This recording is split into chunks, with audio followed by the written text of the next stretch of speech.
जिंदगी नरक कर दिया, बार बार ऑफिस में आ जाते, बार बार ड्रामा मचा रखा हमारा ऑफिस का। यही करने आते तुम लोग यहाँ पे। बेरोजगारों की बेरोजगारी में लोग इतना फायदा उठाते हैं। जॉब के लिए जिस तरह से इंटरव्यू लिए जाते हैं या दिए जाते हैं, ऐसा कुछ भी प्रोसीजर नहीं था। किसी से 4500, किसी से 3600। कहीं भी अगर कोई जॉब फ्रॉड पर कोई पत्रकार आया तो उसका मर्डर कर दिया जाएगा। साफ तौर से ये बात बोली गई है। हमला किया गया मेरी पूरी टीम के ऊपर। अगर लड़की को छेड़ा गया है तो ऐसे पत्रकार को हम ही अपने साथ नहीं रखेंगे। तो उन्होंने मुझे लास्ट में कहा था, आज तो छोड़ दिया, आगे से नहीं छोड़ेंगे इसे, मर्डर कर देंगे। कहाँ प्रशासन सोया हुआ है? क्यों प्रशासन नहीं देख रहा है? वहाँ के डीसी साहब को संज्ञान में लेना चाहिए। सबने यही कहा कि ये काफी टाइम से फ्रॉड यहाँ पे कर रहे हैं। हम पत्रकार हैं, हमारे पास हॉकी नहीं है, पर हमारे पास माइक है, हमारे पास कलम है। कि सबसे पहली बात, आज के समय में हर कोई इतना तो पढ़ाई लिखाई करता है कि ये समझ सके कि पैसों में कोई जॉब नहीं मिलती। उन्होंने सीधा कैमरे चालू करते ही मारपीट, एकदम मारपीट शुरू कर दी। पैसे जो होते हैं ना, उसकी खुशबू अब दिल्ली पुलिस को बहुत पसंद है। पुलिस तो आती तब है जब इंसान मर जाता है।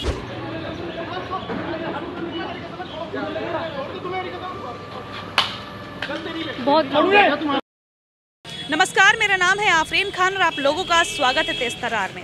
मेरे साथ एक पत्रकार मौजूद है। आज एक खबर को कवर करने के लिए ये पहुंचे जहां पर इनके ऊपर जानलेवा हमला हो गया। आखिर ऐसी कौन सी खबर ये कवर करने पहुंचे थे जिसको लेकर लोगों में इतना डर था कि इनके ऊपर जानलेवा हमला कर दिया गया? पूरा मामला क्या था, मैं आपको बताने का प्रयास करूंगी। हिमांशु, क्या हुआ था? मैं आपको बताता हूँ हुआ क्या था। दरअसल आपको भी पता है, आप जो भी लोग देख रहे हैं उनको भी पता होगा कि दिल्ली के अंदर जॉब फ्रॉड लगातार बढ़ता ही जा रहा है। बेरोजगारों की बेरोजगारी में लोग इतना फ़ायदा उठाते हैं। उनकी बेरोजगारी में वो लोग उन लोगों से पैसा ले लेते हैं और उसके बाद वो लोग कर्जे पे लेकर वो पैसा देते हैं आफरीन, पर उन लोगों की कोई नौकरी नहीं लगती। वो लोग दर दर की ठोकरें खाते हैं और मैं लगातार ऐसी खबरें दिखाता आ रहा था जिसकी वजह से सोशल मीडिया पर काफ़ी सारी मेरी फ़ैन फॉलोइंग, मतलब लोग देख रहे थे, उस चीज़ को सपोर्ट कर रहे थे। जिसके बाद मूलचंद की एक कंप्लेन मेरे पास आती है। उसके बाद मैं वहां पहुंचता हूं, मेरे साथ संगीता जाती हैं, मेरे साथ एक दो व्यक्ति और जाते हैं और उसके बाद फिर मौके पर जब ये इंटरव्यू देने जाती हैं तो इनसे भी पैसे लिए जाते हैं, पैसे पे कर देती हैं, इनके साथ बदसलूकी की जाती है, बदतमीजी की जाती है और जब ये पैसे वापस मांगने जाती है तो उनको क्या कुछ बोला जाता है वो आप इन्हीं से एक बार। क्या नाम है आप? संगीता। आप जॉब की तलाश में गई थी वहाँ पर? जी हाँ। क्या था पूरा मामला, कहाँ से पता चला था जॉब का? एक्चुअली हमें ये पता था कि यहाँ पे जॉब के ज़रिए छोटे बच्चों को और जो युवा हैं आज के, जिन्हें इस समय रोज़गार की बहुत सख्त ज़रूरत है, उन्हें ठग के पैसे उनसे बाकायदा लिए जाते हैं झूठ बोलकर। हमें ये खबर मिली तो हम एक तरह से उनको लाइव पकड़ने गए थे कि ये जो खबर हमें मिली है ये किस हद तक सही है और किस हद तक गलत है। हमारे वहाँ पहुँचने पर मैंने जिस तरह से प्रोसीजर किया, एंट्री की, इंटरव्यू के लिए रेडी हुई, तो ऐसा कुछ नहीं था मैडम। जॉब के लिए जिस तरह से इंटरव्यू लिए जाते हैं या दिए जाते हैं, ऐसा कुछ भी प्रोसीजर नहीं था। एक कैबिन में बिठा के सिर्फ डायरेक्ट 3600 रुपये की डिमांड, किसी से 4500, किसी से 3600, इस तरह की डिमांड।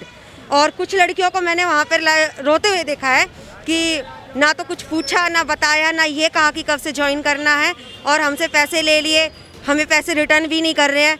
इसके बाद जब मैं वापस से घूम कर गई और मैंने कहा कि मुझे जॉब नहीं करनी, क्योंकि मुझे मामला तो पता था लेकिन हमें सर्च करना था कि कहाँ तक किस हद तक सही है। तो मैंने पूछा कि मेरे पैसे रिटर्न चाहिए सर, मुझे जॉब नहीं करनी क्योंकि मुझे यहाँ का कुछ मामला समझ में नहीं आ रहा। तो उन्होंने कहा ऐसा है, हम 12 साल से ये काम कर रहे हैं और तुम क्या हमारा कोई कुछ भी नहीं बिगाड़ सकते, फीसें तो नहीं मिलेंगे। मैंने कहा सर ये तो गलत बात है। गरीब आदमी या कोई भी अपने घर से निकल के नौकरी ढूंढने जाता है, किस तरह से आपको अर्न करके दे रहा है, पैसों का बंदोबस्त करके दे रहा है। आप तो आजकल के युवाओं बेरोजगारों को ठग रहे हो। वो सब भड़क गए और उन्हें कहीं ना कहीं ये भनक लग गई कि हम प्लानिंग के साथ आए हैं, उन्हें कैच करने के लिए ही आए हैं। उसके बाद इन्होंने मेरे को फ़ोन किया, मैं मौके पर पहुंचा और जैसे ही मैं अपनी गाड़ी से उतरा वैसे ही उन्होंने ना आओ देखा ना ताओ देखा, उन्होंने एक वर्डिंग बोली कि हिमांशु आज तुझे छोड़ेंगे नहीं, आज तेरी मरम्मत करेंगे। और उसके बाद ताबड़तोड़ तरीके से इन सभी लोगों ने, किसी ने हाथों से मारने की कोशिश की, कुछ लोगों ने हॉकी निकाली, हालांकि हॉकी से मुझे नहीं मारा, पर उन्होंने धमकी दी, जान से मारने की धमकी दी और लगातार कहा कि अगर हिमांशु आ गया तो हिमांशु अगर नेक्स्ट टाइम आया, कहीं भी अगर कोई जॉब फ्रॉड पर कोई पत्रकार आया तो उसका मर्डर कर दिया जाएगा। साफ तौर से ये बात बोली गई है और इसकी रिकॉर्डिंग है, आप लोग स्क्रीन पर अगर चलाएंगे एडिटर्स तो आप सुन पाएंगे। क्या तुम्हें बताऊं, तुम तो बहुत सही और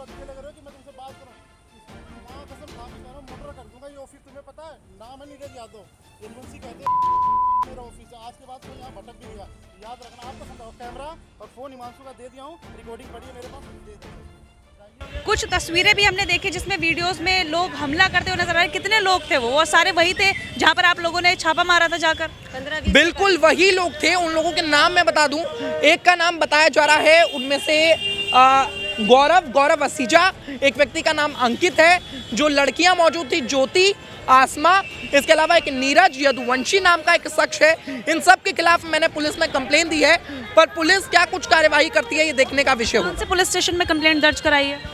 अमर कॉलोनी थाने में ये पूरी की पूरी मैंने कंप्लेन दी है, और उसके बाद क्या कुछ अगर पुलिस वाले करेंगे ये देखने का विषय होगा आफरीन, क्योंकि कहीं ना कहीं पत्रकार के ऊपर दिन दहाड़े जो तरीके से हमला किया गया मेरी पूरी टीम के ऊपर, और उसके बाद लोग तमाशबीन बनकर देखते रहे वहां पर।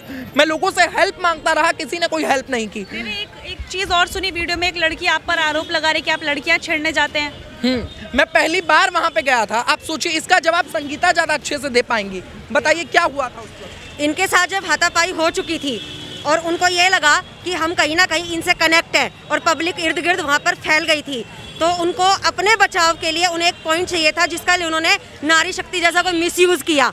उन्हीं की गैंग की 2-3 लड़कियां जो कि जानबूझकर चिल्लाने लगी, ये बदतमीजी कर रहा है, ये छेड़ रहा है। मेरा मानना ये है कि अगर हमारे साथ गलत हुआ है तो हमने 100 नंबर पर कॉल की है, हमारी कॉल है, रजिस्टर्ड है, हमारी कंप्लेंट है। अगर लड़की को छेड़ा गया है तो ऐसे पत्रकार को हम ही अपने साथ नहीं रखेंगे, तो वो कॉल कहाँ है, वो कंप्लेंट कहाँ है? क्या पूरी पब्लिक में लड़का अगर किसी लड़की को छेड़ रहा है और वो जोर जोर से चिल्ला रही है 12 लड़कों के साथ मिलकर, तो उसकी कोई कंप्लेंट नहीं होगी? मतलब इससे साफ पता लगता है। उन्होंने जैसे हाथ उठाया ये सब बोल के आफरीन, जैसे ये वीडियो बना, सब भगोड़ों की तरह मौके से फरार हो गए। जैसे ही पुलिस आती है मौके से सब लोग फरार हो जाते हैं। मैं आपको एक वीडियो क्लिप दूंगा, वो भी आप दिखाइए किस तरीके से ताला लगा होता है उस ऑफिस में से। सारे जितने भी भगौड़े थे, जितने भी लोग जो हराम का खा रहे थे, वो सब वहाँ मौके से फरार हो गए। सोचिए कितना ज्यादा इनको डर लग गया था। वाकई में कोई फ्रॉड चल रहा था वहाँ पर, ये कोई गलत इन्फॉर्मेशन थी? मैं आपको बता दूं, मैंने एक वीडियो उस ऑफिस की पहले की हुई, 1 महीने पहले, जब मुझे मेरे चैनल से काफी सारे लोगों ने बुलाया था, मैंने न्यूज की थी, पर पुलिस प्रशासन जिसको पैसा जाता है, अमर कॉलोनी थाने के उस इलाके के बीट अफसर जो पैसा लेते हैं, मुझे बताया जा रहा है महीने के 50,000 रुपए लेते हैं, वो कुछ नहीं करते हुए नजर आए। उन्होंने मामले को दबाने की कोशिश की। अभी भी कुछ लोगों के जरिए मुझे पैसों के ऑफर आ रहे हैं कि हिमांशु तो पैसे लेके पीछे हट जाएगा। अरे पैसे कुछ पत्रकारों ने खाए होंगे आपसे। मैंने आज तक किसी भी व्यक्ति से कोई पैसा नहीं लिया है, और अगर मेरे चैनल के नाम पर, मेरे नाम पर किसी भी पत्रकार ने अगर पैसे लिए हैं तो उसके खिलाफ आप कंप्लेन कीजिए। मेरे को कोई भी हिस्सा नहीं मिला है, क्लियर सी बात है। ये मुझे क्या ये ऐसा है, कुछ किसी ने फंसाने की कोशिश की आपको, किसी ने आपको इस चीज़ों में डाला है, ऐसा कुछ नजर आ रहा है जहाँ तक आप बता रहे हैं मामले को? बिल्कुल, कहीं ना कहीं ऐसा है कि कुछ लोगों ने मुझे यहाँ फंसाने की कोशिश की है, साफ तौर से। क्योंकि जब मैं वहाँ जाने वाला था तो कहीं ना कहीं खबर कुछ लोगों को लग गई थी, और उसके बाद कहीं ना कहीं प्री प्लान्ड तरीके से ये पूरी की पूरी गतिविधि मेरे साथ हुई। अब सोचिए, सड़क के किनारे मैं लोगों को रोकता रहा, आखिर क्या हुआ? वो हाथों से बरसाते रहे मेरे ऊपर, मैं उनको रोकता रहा, वो मारते रहे। हाथ बरसाए हैं, आपके ऊपर भी किया? नहीं, मेरे साथ बदतमीजी कुछ नहीं की है, क्योंकि मैं खुद वहाँ पर एक एज जॉब के लिए गई थी, तो वो उनको चीज़ समझने में थोड़ा टाइम लगा था। लेकिन जब उनको ये कंप्लीट समझ में आ गया था कि मैं इनके साथ हूँ, तो उन्होंने मुझे लास्ट में कहा था आज तो छोड़ दिया, आगे से नहीं छोड़ेंगे इसे, मर्डर कर देंगे। ये दिल्ली के सीपी संजय अरोड़ा जी को देखना चाहिए। और वीडियो मैं आपको सुनवाता हूँ, वीडियो का एक पार्ट आप सुनेंगे। दिल्ली पुलिस को भी मारेंगे। आप सोचिए, ये शब्द बोल रहे हैं संजय अरोड़ा जी। आखिर आप क्या करेंगे? वहाँ के डीसीपी साहब क्या करेंगे? एसएचओ साहब जो मुझसे मिले तक नहीं, वो क्या करेंगे? आखिर सवाल बहुत बड़े बड़े हैं। आखिर दिल्ली पुलिस कहाँ सोई हुई है? इतनी बड़ी बात कोई व्यक्ति बोल रहा है, पत्रकार को मार रहा है, पुलिस को पैसा खिलाता है।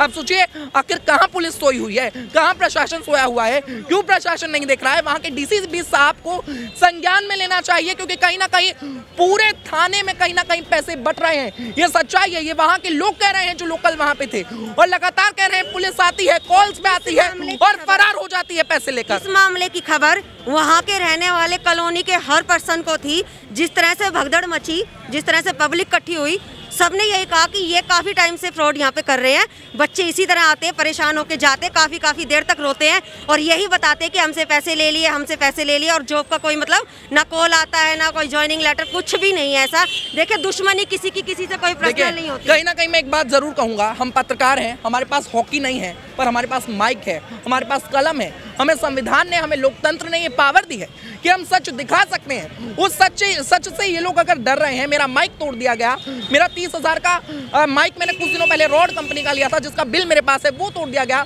मेरे कैमरे की चिप पूरी तोड़ दी गई। जितना नुकसान मुझे इन लोगों ने पहुंचाया है, आप सोचिए अगर मैं न्यूज़ करने गया था तो क्या मेरे साथ ये सब होना चाहिए था? ये बहुत बड़ी घटना हुई है। हमारे जाने का मकसद, वहाँ पर जो बच्चे वहाँ पर मिसयूज हो रहे हैं, जो गरीब बच्चे जिनको रोजगार के नाम पर ठगा जा रहा है, केवल उनका पैसा रिटर्न करवाना था। जबकि वो लोग गीदड़ थे, मैं कहूँगा वो लोग गीदड़ थे, गीदड़ की तरह भग गए, भगौड़ों की तरह भग गए।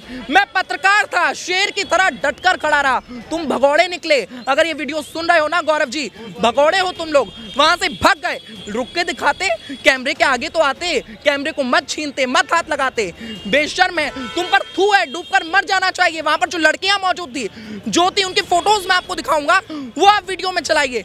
इनको डूब के मर जाना चाहिए इन लोगों को। आपके चैनल के माध्यम से ये वीडियो जो भी देखे, मैं सभी अपने बहन भाइयों को यही मैसेज दूंगी कि सबसे पहली बात, आज के समय में हर कोई इतना तो पढ़ाई लिखाई करता है कि ये समझ सके कि पैसों में कोई जॉब नहीं मिलती, अपनी काबिलियत पे मिल सकती है या अपनी मेहनत से मिल सकती है। जितने भी लोग मुझे देखते हैं, मेरी न्यूज़ को देखते हैं, वो सब इस वीडियो को इतना शेयर कीजिए, इतना शेयर कीजिए, इतना शेयर कीजिए कि दिल्ली के सीपी तक ये वीडियो जाए, देश के प्रधानमंत्री तक ये वीडियो जाए, और कहीं ना कहीं ये वीडियो दिल्ली के मुख्यमंत्री तक जाए, और इन लोगों के खिलाफ जो एक्शन होना, वो आज वो दिखना दी जा रही है। अगर आज सरेआम भरी पब्लिक में पत्रकार को एक सही काम करने के ऊपर मारने की धमकी दी जा रही है, तो आप समझ सकते हैं पत्रकार देश का 14वां खंभा है।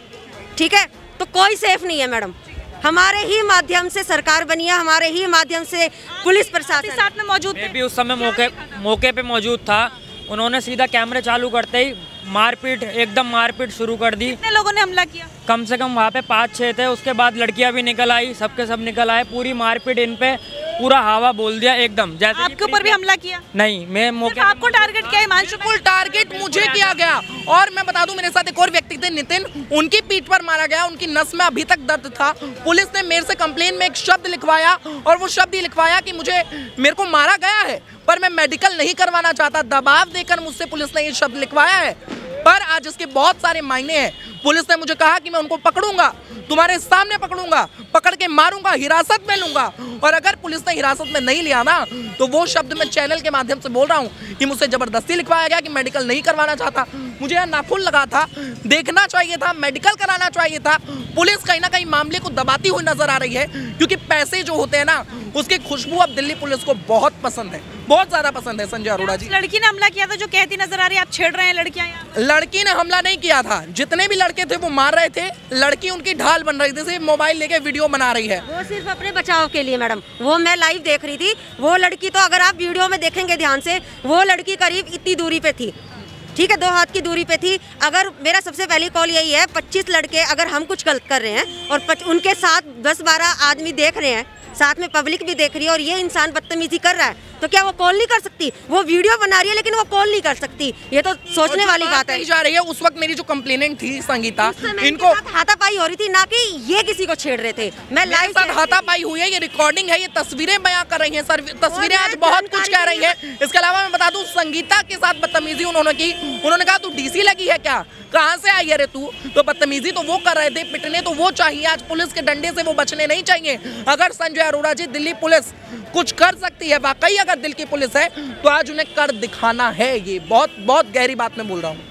आप तो खुद पत्रकार हैं, कई खबरों को कवर करते हैं, कई जॉब फ्रॉड भी आपने किए हुए हैं। हमने भी हाल ही में मायापुरी में किया था। आपको ये इन्फॉर्मेशन इन्होंने दी थी कि यहाँ पर जॉब फ्रॉड चल रहा है, फिर आप इनके लिए गए थे? पहले भी वहाँ की कई सारी वीडियोस बनाई है, मैं आपको स्क्रीनशॉट एक दे रहा हूँ, दिखाइए आप। पूजा नाथ नाम की एक लड़की, उसने कर्जे पर लेकर पैसे दिए, उस बच्ची के पैसे मैंने रिटर्न कराए। ये स्क्रीनशॉट आप देखिए, उस बच्ची ने मुझे थैंक यू बोला हुआ है। मैं ऐसे सच दिखाता हूँ, पर आज सच दिखाने की इतनी बड़ी सजा मिली है। मैंने भी आज करीब 2 लड़कियों की वीडियो बनाई है जिन्होंने एक्सेप्ट किया वहाँ से निकलने के बाद कि मुझसे पैसे लिए और पैसे अब रिटर्न नहीं कर रहे हैं, और मुझे नहीं लगता कि मुझे यहाँ पे जॉब मिलेगी। हिमांशु, आपने एक बात का जिक्र जरूर किया कि हाँ ये कोई साजिश है, क्या आप जानते हैं साजिश करता कौन है? देखिए, ये तो मैं जाहिर रूप से नाम नहीं लेना चाहूंगा क्योंकि कंफर्म नहीं है। मतलब आप जानते कहीं ना कहीं कुछ साथी पत्रकार हैं कि अगर वो गलत कर रहे हैं और वो हमें उल्टा फंसाने की ये कोशिश कर रहे हैं कि इनके ऊपर एलिगेशन लगाकर कि ये लड़की को छेड़ रहे हैं। कोई भी पत्रकार आपके यहाँ आता है, आपसे उगाही कर रहा है, पैसे मांग रहा है कि जॉब फ्रॉड का ऑफिस चलाइए, पैसे ले रहा है, तो जाहिर सी बात है कि वो मैं तो नहीं हूँ। जो भी है मेरे नाम पे अगर कोई ले रहा है उसको क्या कोई पत्रकार कैमरे के साथ, कैमरेमैन के साथ छेड़छाड़ करने जाएगा? अच्छा, मुझे एक बात बताइए, जैसे कि ये जो पूरा मामला देखने को मिला, आपने वहाँ पर जाकर उन लोगों से बात करने की कोशिश की थी या जाते ही आप पर हमला हो गया था? जाते ही मैं उतरा हूँ, उसके बाद हिमांशु तेरी खैर नहीं है। ये तस्वीरें आप देखिए, रिकॉर्ड पहले से जानते थे आप? जो कैमरा उन्होंने छीना है जानते थे बिल्कुल। मेरी वीडियोस वायरल हो रही है, लगातार लोग दिख रहे हैं। मैं पहले वहाँ जा चुका हूँ एक बार। आप देखिए, एक ज्यादातर जो है ना इस तरह के क्राइम को दर्शाती हुई मोस्टली वीडियो इस तरह की है। ये एक बात मैं साफ तौर से कहूंगा संगीता, आफरीन, मैं एक बात कहूंगा कि कहीं ना कहीं उनको इस चीज की इन्फॉर्मेशन थी, उनको भनक हो गई थी कि मैं आने वाला हूं। उसके बाद उन्होंने हॉकी जुटाए, लड़के जुटाए, बाउंसर बुलाए, बाहर खड़े हो गए। कितने लोगों ने हमला किया? तकरीबन 7 लोग थे। मैंने नाम भी आपको बता दिया, मैं फोटो भी उन लोगों की आपको दे रहा हूँ, वो आप स्क्रीन पर दिखाइए। वीडियो जो दी है उसे पोज करके आप उन लोगों के चेहरे दिखाइए वीडियो में। इसके बाद तुरंत स्टाफ निकाल दिया, जो लेडीज स्टाफ था तुरंत स्टाफ निकाल दिया और लॉक लगा दिया। स्कूटी नंबर मेरे पास है, वो स्कूटी नंबर आप लोग देख लीजिए। स्कूटी या बाइक थी जिसका नंबर इन्होंने नोट किया, जिसके बाद जब ये मुझे मार रहे थे उस वक्त मैं आगे भगा। इन्होंने अपनी समझदारी दिखाई और उस स्कूटी का नंबर निकाल लिया है, जो कि जनकपुरी की रहने वाले हैं, जिसकी वो स्कूटी है। और पुलिस जो थी, पुलिस से मैंने कहा निकालिए सर। पुलिस कह रही है नेट नहीं चल रहा है, ये नहीं चल रहा है, वो नहीं चल रहा है। बहाने इतने ज्यादा। क्या होगा दिल्ली पुलिस का? किसको न्याय दिलाएगी दिल्ली पुलिस?